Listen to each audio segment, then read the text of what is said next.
नमस्कार शेतकरी बांधवांनो, आजच्या व्हिडिओमध्ये आपण पी-एम किसान सन्मान निधी योजना 14 जुलै 2026 पर्यंतच्या सर्वात मोठ्या आणि महत्त्वाच्या ताज्या अपडेट जाणून घेणार आहोत. नक्की काय काय आलेले आहेत. ओके. आणि आजच्या व्हिडिओमध्ये बेसिकली आपण पाहणार आहोत की 24वा हप्ता नक्की कधी येणार, सरकारने काय नवीन माहिती दिलेली आहे, ई-के-वाय-सी आणि फार्मर आय-डी का अनिवार्य करण्यात आलेली आहे. ओके.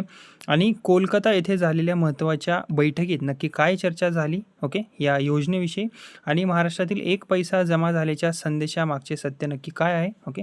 या सर्व गोष्टी आपण या व्हिडिओमध्ये पाहणार आहोत, त्यामुळे व्हिडिओ तुम्ही शेवटपर्यंत नक्की बघा.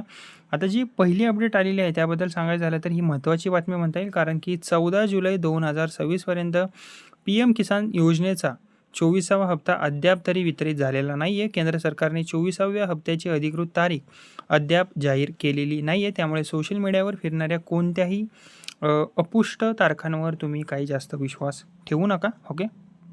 आता यापूर्वीचा 23वा जो हप्ता होता ओके तो 20 जून 2026 रोजी वितरित करण्यात आलेला होता. त्या दिवशी देशभरातील सुमारे 9.44 कोटी शेतकऱ्यांच्या खात्यात थेट रक्कम जी आहे ती जमासुद्धा करण्यात आलेली होती. ओके.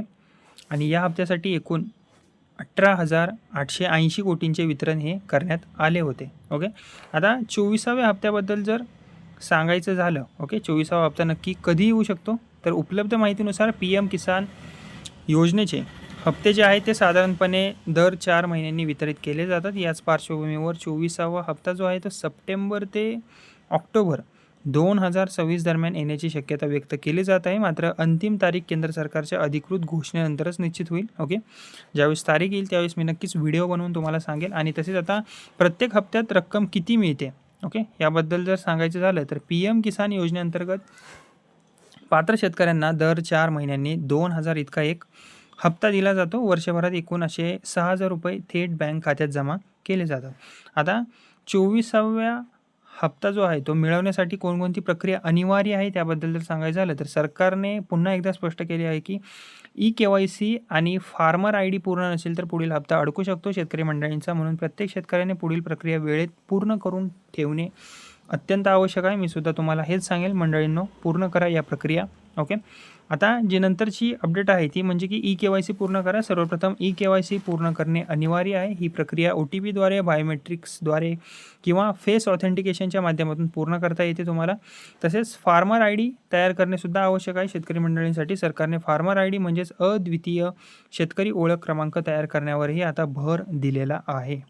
आणि हा जो क्रमांक आहे तो पुढील हप्त्यांसाठी महत्त्वाचा सुद्धा मानला जातो. याशिवाय आधार कार्ड, बँक खात्याची लिंक असणे आवश्यक आहे. जमिनीच्या नोंदींची पडताळणी पूर्ण असणे गरजेचं आहे. यापैकी कोणतीही प्रक्रिया तुमची अपूर्ण असल्यास 24वा हप्ता जो आहे तुमचा थांबवू शकतो असे सरकारने स्पष्ट केले आहे. ओके. म्हणजे आणि अजून एक महत्त्वाची गोष्ट की जमिनीच्या नोंदीबद्दल, जमिनीच्या नोंदींची पडताळणी, लँड व्हेरिफिकेशनसुद्धा पूर्ण असणे आवश्यक आहे. ओके. आता जी बैठक झाली होती त्याबद्दल जर सांगायचं झालं तर कोलकाता येथे एक मोठी बैठक झालेली होती 14 जुलै 2026 रोजी. कोलकाता येथे केंद्र आणि पश्चिम बंगाल सरकारची उच्चस्तरीय बैठक आयोजित करण्यात आलेली आहे. ओके. आणि या बैठकीत केंद्रीय कृषी मंत्री शिवराज सिंह चौहानसुद्धा सहभागी झाले. ओके. आणि बैठकीत विविध कृषी योजनांच्या अंमलबजावणीचा आढावासुद्धा घेण्यात आला. ओके. आणि बैठकीत नक्की कोणत्या योजनांवर चर्चा झाली हे सुद्धा आपण बघूया. ओके. आता या बैठकीमध्ये पी-एम किसान योजना, प्रधानमंत्री पीक विमा योजना, प्रधानमंत्री धान धान्य कृषी योजना, विकसित भारत ओके तसेच ग्रामीण रस्ते योजना आणि ग्रामीण गृहनिर्माण योजना यांच्या अंमलबजावणीबाबत सविस्तर चर्चा करण्यात आली. ओके. आता एक पैसा ओके जमा झाल्याचा जो मेसेज आला होता ओके महाराष्ट्रातील बहुतांश शेतकऱ्यांना. ओके.